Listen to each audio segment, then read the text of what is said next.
We've got our first matchup, Spotlight features college football games of the week. We've got number 24 Kentucky off of a not so great matchup, taking on Missouri at home. Both teams 5-1. Kentucky, a 2.5-point favorite, even after getting blown out. But I'm going to be honest with you boys. This Missouri team looks good. This Missouri team looks really good. And I'm going to tell you another thing. Brady Cook currently has the best quarterback statistics in the SEC. 1,879 yards, 13 touchdowns, 2 interceptions. Highest QBR in the SEC. And Kentucky just got exposed too. So they did. Who knows? Yeah. What do you think, Zach?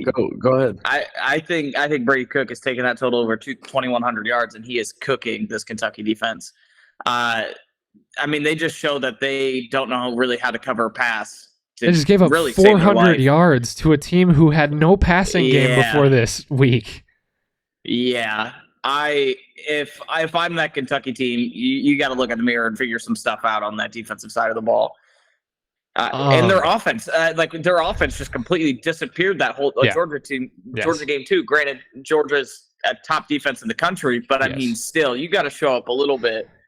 And it's I don't want to. It's not a good. It wouldn't be a good week to be a Kentucky fan. I don't want to completely fade Kentucky here. I think this game could be a bar fight. I think this game could be really close. It could be a slugfest. But I'm gonna be honest with you boys. This Missouri team looks really, really good right now. I'm taking Missouri. I'm not taking that 2.5-point spread. I am taking Missouri to win outright. Give me Mizzou as well. I couldn't agree more. Offense looks really good. Defense looks all right. They did give up a bunch of points to Jaden Daniels from LSU this last week. Who he's a dog. So we could see a shootout, but give me Missouri for sure. Yeah, I'm second. I'm third in that. Give me Mizzou, and that front five honestly looks pretty solid. So if we get in a shootout, Kentucky does not want that. We've got number 12 North 100%. Carolina at 5-0, taking on number 25 Miami 4-1. North Carolina's 3.5-point spread at home, 3.5-point favorite at home. Miami got embarrassed, obviously. I think two things could happen here. Miami could come out just fired up. They could completely bounce back. You got embarrassed. You lost to Georgia Tech. You got a lot of people talking about you. You got a lot of people talking about your coaching staff. Your season's not over. You have to bounce back. You're suddenly in desperation mode when you shouldn't be. So this Miami team could really bounce back and make a statement. On the other hand, North Carolina just absolutely dominated Syracuse this weekend. They got Tez Walker back, one of the best receivers in the country. Got him back off suspension, and didn't even use him. Had over 100 yards. He caught a couple balls. Had over 100 yards and 3 touchdowns to 2 other receivers. He still caught a couple balls. Yeah, he did. I think he had 80-some yards. But this North Carolina team, that offense looked good against the Qs. Looking good. Maybe that's not saying a whole lot. Obviously, this game's going to be a lot closer than that Syracuse game. With that said, I think this North Carolina team offensively really clicking right now. I'm not going to count Miami out. I think this is a really close game.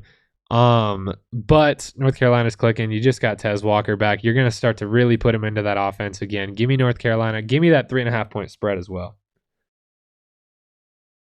I'm seconding that. I like what Drake May's doing. We talked about him a little bit at the beginning because he had very high standards to live up to coming into this year, and he wasn't really living up to them. But I like this North Carolina offense, especially with Walker coming back. I'll take North Carolina also covering. I was gonna say there's a name that you didn't say in that entire thing, Ethan, and it is the name Drake May. He takes over the game not only through the air but also with his feet. I think he's up for the Heisman, man. Don't be surprised when at the end of the year when North Carolina could be undefeated and he could be running as top dog. I agree with both of you. I think North Carolina just looks better offensively. And I think at the end of the day, that's what's going to win in this game. The 3.5 points, give it to me. Give me the Tar Heels. I was more laser focused on Drake May's weapons. We've got. That's fair. Here's a fun one. We've got If we were to pick a garbage shoot, for college football, here's our game. Facts. We've got number 21 Notre Dame at 5-2, taking on number 10 USC at 6-0. Notre Dame hasn't looked good, but USC has played some of the lesser offenses in the country, and their defense looks horrible. If there's a game to open it up for Notre Dame, this is your game. That said, I think you get in a shootout, you don't win this game. You have to make Caleb Williams beat you, which sounds terrifying, but you have to make Caleb Williams beat you, put a lot of pressure on him, take his targets away, and you have to. I think this game could be really low scoring. If it's low scoring, I don't think USC's defense can hold up with that, and I think you see Notre Dame possibly win this one by a touchdown. But if you get in a shootout, which USC tends to find a way to do, I still don't think Notre Dame has a shot, even with how bad this USC defense is. Give me the Trojans. At least give me that Trojans plus 2.5, but give me the Trojans to win out right here. The fact that Notre Dame is even favored going into this game, that upsets me to my core. I'm not even going to talk about Notre Dame. I don't care about them. I don't like them. Give me USC by 50. Okay. Joe, what do you got? As someone who's been picking Notre Dame pretty religiously this year, hot pun intended. Stop it. I want to say that I'm going to refuse to pick Notre Dame in this game.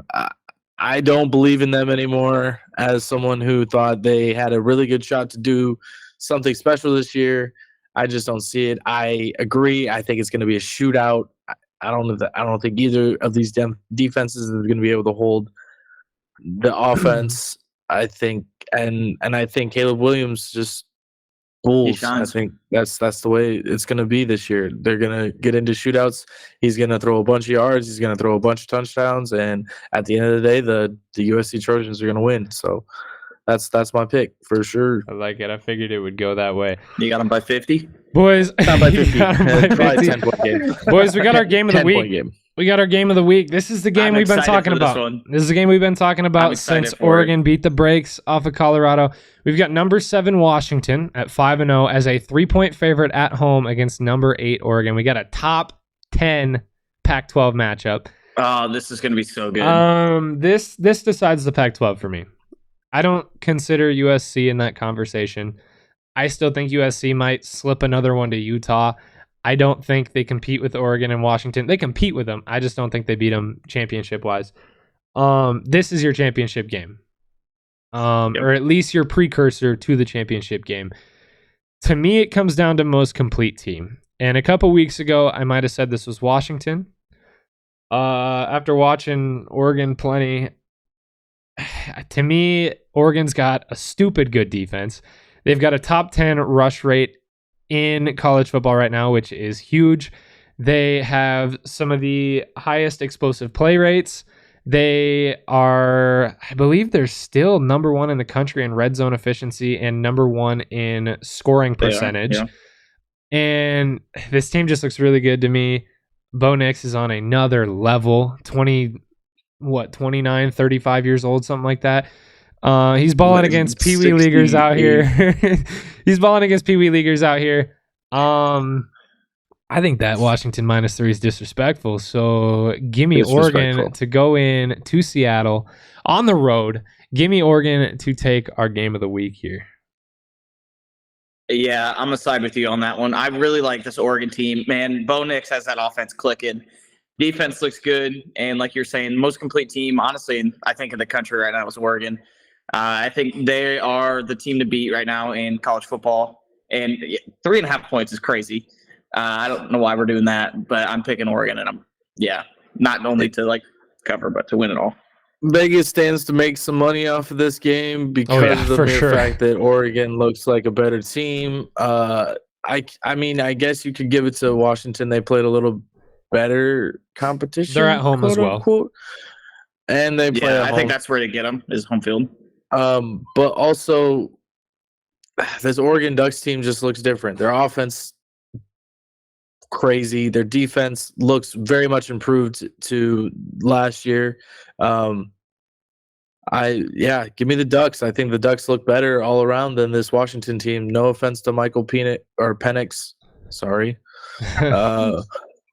Boys, I think he's a dog. I think he's good, but nah. I think that game's going to be incredible regardless. I want to let you guys know we just picked all the same teams for all 4 of those games. But I want to let you guys, I want to say that game is going to be incredible. That I guarantee that's you, going to be game of the year caliber. I guarantee you it goes down to the wire. I hope it's game of the year caliber because man, we've had some good weekends of college football. But with that said, those are our spotlight features. Those are the games that you should catch this weekend.